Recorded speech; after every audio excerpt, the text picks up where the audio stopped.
Hello boys and girls. I am Abiba. Welcome to a new episode of Funny Accounting. Let us begin.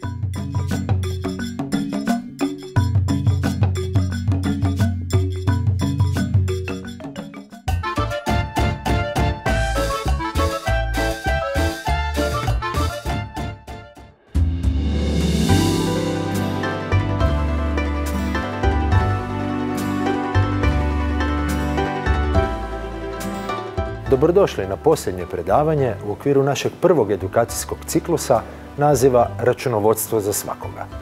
Današnjim predavanjem opisati ćemo bilješke uz financijske izvještaje kao posljednji element seta financijskih izvještaja.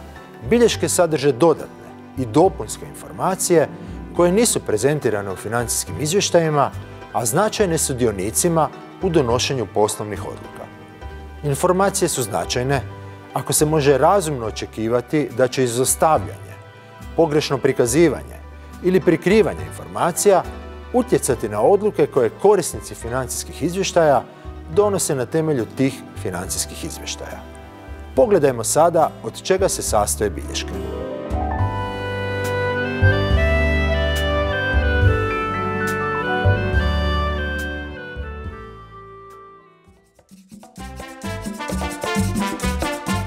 Bilješke uz financijske izvještaje sadržavaju sve one informacije koje nisu izravno prikazane u financijskim izvještajima, a nužne su za njihovo razumijevanje i ocjenu poslovanja.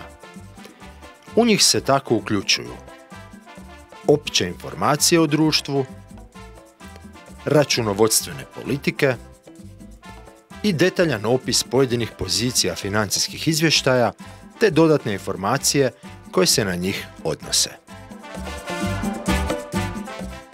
Opće informacije o društvu sadrže njegov naziv, sjedište, prikaz povijesnog razvoja, predmeta poslovanja, odnosno djelatnosti koje obavlja, organa društva i sl.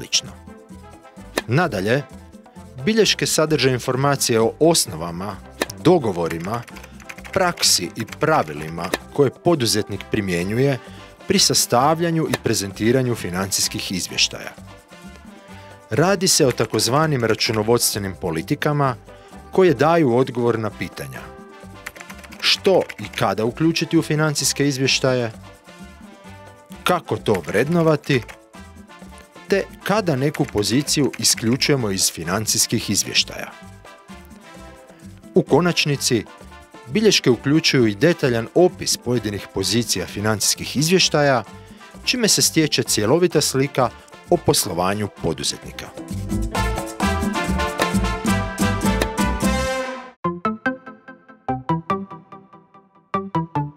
Ksenija je sastavila bilješke uz financijske izvještaje u kojima je navela detaljne podatke o mom društvu. Ukratko je navela da se radi o društvu Movie and Bobby d.o.o. sa sjedištem u Puli na adresi Preradovićeva 1/1.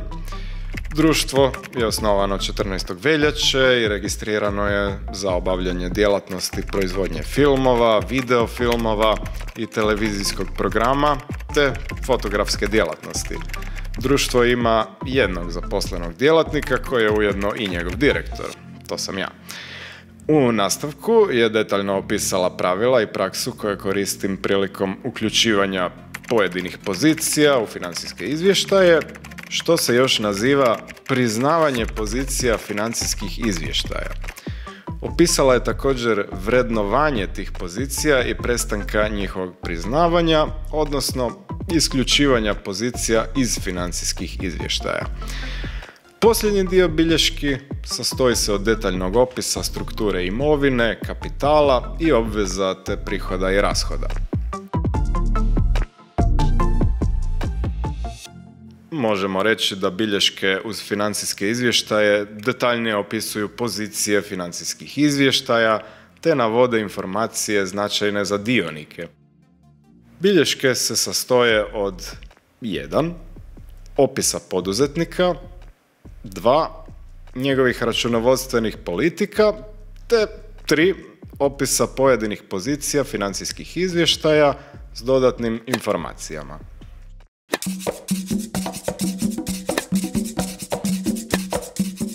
S bilješkama završavamo naš prvi ciklus predavanja. Njime smo obuhvatili važne uvodne teme iz područja računovodstva koje se kontinuirano razvija i prati potrebe širokog kruga korisnika financijskih i nefinancijskih informacija. Upravo se na nefinancijske informacije u suvremenom poslovnom okruženju stavlja dodatni naglasak. Naime, njima se nastoji pratiti društvena odgovornost poduzetnika. O tome ćemo više u nekom od naših budućih druženja. Nadam se da smo vam u ovom kratkom putovanju u računovodstvenim krajolicima uspjeli približiti teme od kojih mnogi često bez osobitog razloga zaziru te uklonili predrasude o računovodstvu. Nije li korisno naučiti samostalno ocjenjivati poslovanje poduzetnika na temelju analize financijskih izvještaja, što vam omogućava donošenje niza poslovnih odluka? Primjerice, od ulaganja u dionice pojedinih poduzetnika pa do razumijevanja istinske uloge koju poduzetnici, osobito oni veliki, imaju u gospodarstvu jedne zemlje. Prvi smo korak napravili, slijedi nam nastavak putovanja.